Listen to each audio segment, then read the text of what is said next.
सादिया बेगम के सर के ऊपर अब पहाड़ टूटने वाला है जब उसे मालूम होता है कि दानिया तो अपने घर के अंदर बिल्कुल भी खुश नहीं। वो तो अपनी वालदा की बातों में आकर दानिया का शोहर दानिया के साथ बुरा सलूक कर रहा है और इसी तरह से दानिया बहुत ज़्यादा परेशान होती है अपने शोहर के इस रवैये को देखकर, क्योंकि वो सिर्फ और सिर्फ ये सब कुछ बदला लेने के लिए कर रहे होते हैं। और दानिया अपने शोहर से कहती है कि आप मेरे साथ इस तरह क्यों कर रहे हैं, और वो बताए बगैर दानिया के ऊपर एक के बाद दूसरी मुश्किल डालता चला जा रहा है और दानिया इससे तंग आ चुकी है। जब वो दानिया अपने घर आएगी तो दानिया सब कुछ अपनी वालदा को बता देगी और कहेगी कि आप लोगों की वजह से मेरी ज़िंदगी बर्बाद हो गई, मेरा शोहर मुझे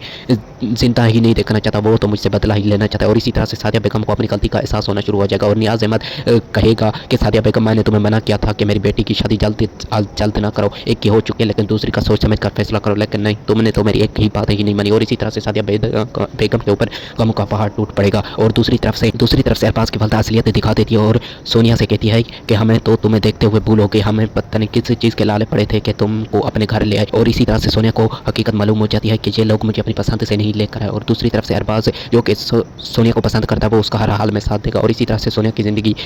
अच्छी तरह से गुजर जाएगी, लेकिन दानिया की ज़िंदगी अपनी माँ के हाथों बर्बाद हो जाएगी। ये सब आपको ड्रामा सीरियल था मैं वापस के आने वाली एपिसोड में मालूम होगा।